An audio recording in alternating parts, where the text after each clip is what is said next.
Hello everyone, मैं हूं doctor Priyanka Bhardwaj. आज हम बात करेंगे कि टॉप 5 आपकी मिस्टेक्स कौन से हैं जिसकी वजह से एग्जाम्स क्रैक करने में आपको बहुत बड़ी मुसीबत का सामना करना पड़ सकता है। तो हम बात करेंगे कि कौन सी ऐसी मिस्टेक है जो अक्सर एस्पिरेंट्स करते हैं जिसकी वजह से जॉब्स को क्रैक करना उनके लिए डिफिकल्ट हो जाता है। शुरू करते हैं। सबसे पहले हमारी टॉप मिस्टेक कौन सी है? पहले हमारी मिस्टेक है ignoring the exam and syllabus.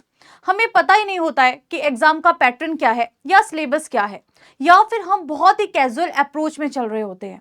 यानी कि हम कुछ भी रैंडम मटेरियल को पढ़ रहे होते हैं, कहीं से भी पढ़ रहे होते हैं, कभी भी पढ़ रहे होते हैं। और यही जो रैंडम अप्रोच है ना, ये कभी भी एग्जाम के लिए सही स्ट्रेटेजी नहीं होती है। सबसे बड़ी बात क्या है कि जब हम बिना चीजों को जाने पड़ते हैं तो हमारा टाइम वेस्ट बहुत ज्यादा होता है। अब टाइम वेस्ट कैसे होगा? जैसे हम मान लो किसी एक एग्जाम के लिए क्या कर रहे हैं, प्रिपेयर कर रहे हैं। अब हमें इसको प्रॉपर सिलेबस पता नहीं है, प्रॉपर पैटर्न पता नहीं है, तो हम क्या करेंगे? उसके लिए प्रिपेयर करेंगे। हो सकता है पहले साल में वो एग्जाम जो है वो आपका क्लियर ना हो पाए। अगले साल आप दोबारा से उस एग्जाम को दोगे, दोबारा से प्रिपेयर करोगे, और पूरा का पूरा प्रोसेस कंप्लीट होने में, रिजल्ट आने में काफी टाइम लग जाता है। ऑलमोस्ट 1 साल लग जाता है। तो उस वजह से 1 साल तो आपका वेस्ट हुआ ही हुआ, साथ में जो अगले साल आपने वेट किया एग्जाम के लिए वो साल भी आपका वेस्ट हो गया। तो पहली सबसे बड़ी गलती क्या है कि एग्जाम के पैटर्न को समझना नहीं है, या फिर एग्जाम के पैटर्न को इग्नोर करना है और सिलेबस को अंधाधुंध पढ़ना है। ये हमारी सबसे बड़ी गलती होती है।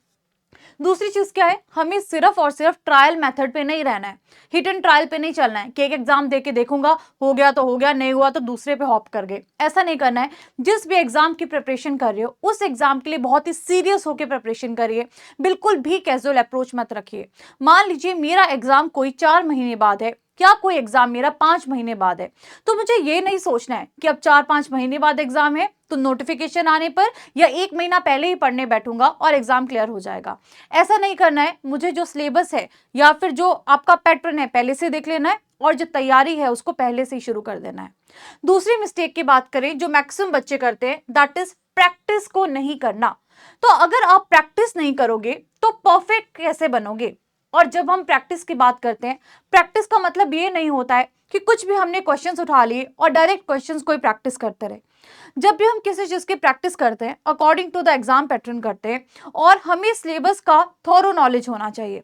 अगर आपको नॉलेज है तो उसके बेसिस पे आप क्या कर सकते हो? आगे प्रैक्टिस कर सकते हो। जैसे फॉर एग्जाम्पल, अगर हम किसी पर्टिकुलर सब्जेक्ट की बात करते हैं, अगर हमें टॉपिक ही उसका क्लियर नहीं है तो आगे क्वेश्चंस जैसे भी आएंगे उनको अगर आप प्रैक्टिस भी करोगे तो बेसिकली आप उसके रट्टाफिकेशन ही तो कर रहे हो। तो सबसे पहले हमें टॉपिक को समझना है, समझने के बाद ही हमें टॉपिक को क्या करना है? प्रैक्टिस करना है। तो दूसरी हम गलती क्या करते हैं कि हम प्रैक्टिस ही प्रॉपर नहीं करते एग्जाम से पहले, या हम क्या करते हैं? सिर्फ चीजों को पढ़ते रहते हैं और एट द एंड जब हमें चीजों को सॉल्व करना होता है हम डायरेक्ट एग्जाम में जाकर सॉल्व कर रहे होते हैं। ये अप्रोच हमें फॉलो नहीं करनी है। अगर हम किसी चीज की पढ़ाई कर रहे हैं तो साथ साथ में हमें उसकी प्रैक्टिस करना भी बहुत जरूरी है। आगे बात करते हैं कि तीसरी गलती हम क्या करते हैं, दैट इज टाइम मैनेजमेंट। अब हम मैक्सिमम टाइम क्या करते हैं? जो इजी लगता है उसको पढ़ लेंगे, जो टफ लगेगा उसे हम छोड़ देंगे। अब उसमें भी क्या होता है? कॉन्फिडेंस का बहुत बड़ा रोल होता है। कई बार हमारा कॉन्फिडेंस कुछ ज्यादा ही होता है, जो ओवर कॉन्फिडेंस जिसको हम बोल देते हैं। कई बार हमारा कॉन्फिडेंस बहुत कम होता है जिसको हम अंडर कॉन्फिडेंस बोल देते हैं। तो जो आपका कॉन्फिडेंस है ना, एक अच्छे लेवल पे होना चाहिए। आपका कॉन्फिडेंस इस टाइप का होना चाहिए कि अगर मैं पढ़ रहा हूं, मैं कंसिस्टेंट रह रहा हूं, तो डेफिनेटली मैं एग्जाम को क्लियर कर दूंगा। और उसी कॉन्फिडेंस में आपको क्या करना है? चीजों को पढ़ना है। और ऐसा नहीं है सिर्फ इजी चीजों को ही पढ़ना है, जो टफ चीजें हैं टफ चीजों को भी पढ़िए, उसको भी जानने की कोशिश करिए। और साथ में अपना ये जो टाइम मैनेजमेंट है ये बहुत बहुत इंपॉर्टेंट रोल प्ले करता है। किसी भी चीज की अगर आप प्रिपरेशन कर रहे हो, एग्जैक्टली फिगर आउट करिए कि आपके पास में कितना टाइम है और कितने टाइम में कितनी चीजों को आप प्रॉपरली कर सकते हो। यानी कि आपको एक स्टडी प्लान बनाना है।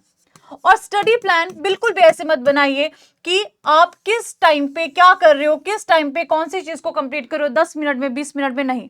स्टडी प्लान इस तरह से बनाइए कि रोज आपको कितने टॉपिक्स को कंप्लीट करना है अच्छे से, और कौन कौन से मेजर टॉपिक्स हैं जिनको आपको डेफिनेटली करना है, चाहे वो टफ है चाहे वो इजी है, लेकिन उन टॉपिक्स को आपको बिल्कुल भी नहीं छोड़ना है।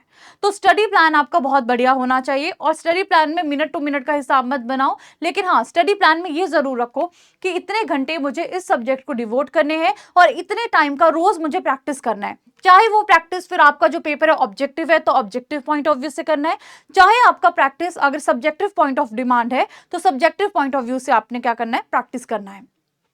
अगली मिस्टेक की हम बात करते हैं वो है skipping revision and short notes. हम क्या करते हैं, पूरा साल पढ़ते रहते हैं और एट द एंड जिस टाइम पे एग्जाम देना होता है उस टाइम पे हम रिवाइज करने का हमें टाइम ही नहीं मिल पाता है, क्योंकि हम सिलेबस कंप्लीट करने में ही बिजी रह जाते हैं।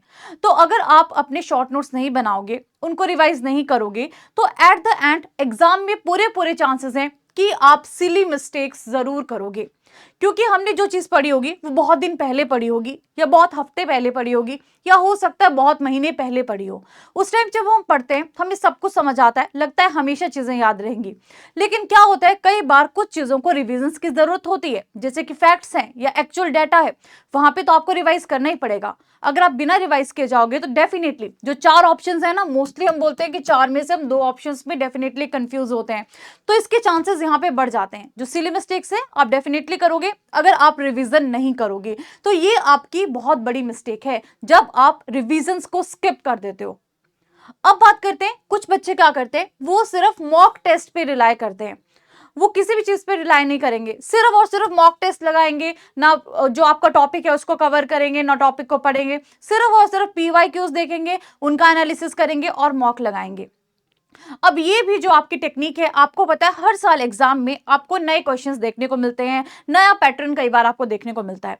अगर आप सिर्फ और सिर्फ मॉक के भरोसे रहोगे तो हो सकता है कुछ सेलेक्टेड क्वेश्चंस को आप कंप्लीट कर लो, लेकिन आपको एग्जाम्स में आपको पता है इतना ज्यादा टफ कंपटीशन है। अगर आपको एग्जाम्स को क्लियर करना है तो आपके कॉन्सेप्ट्स भी क्लियर होने चाहिए, आपको मॉक टेस्ट भी लगाने चाहिए, आपको रिविजन्स भी देनी चाहिए, आपको सब कुछ यहाँ पे करना चाहिए। अब आगे बात करते हैं कि नेक्स्ट मिस्टेक हम क्या करते हैं कि हम डिसिप्लिन को नेग्लेक्ट करते हैं, कंसिस्टेंसी को बिल्कुल हम बना के नहीं रखते हैं, या हम टाइम को वेस्ट करते हैं, या हम थ्रू आउट सोशल मीडिया पे लगे रहते हैं और चीजों को स्क्रॉल करते रहते हैं। तो आपको क्या करना है, जो आपके सवाल हैं उनको स्क्रॉल करिए और अपने आंसर्स को क्लियर करिए। ये बहुत इंपॉर्टेंट पॉइंट है कि डिसिप्लिन किसी भी चीज के लिए बहुत जरूरी फैक्टर होता है।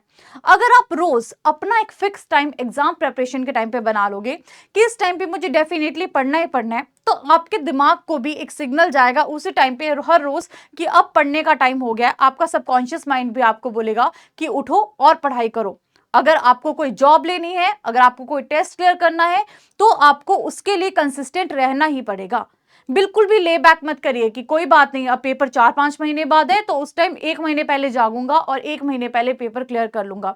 ये एक अप्रोच हमें बिल्कुल भी फॉलो नहीं करनी है। तो आपकी एक मिस्टेक ये भी रहती है कि आप क्या करते हो, जो डिसिप्लिन है उसको नेग्लेक्ट कर देते हो।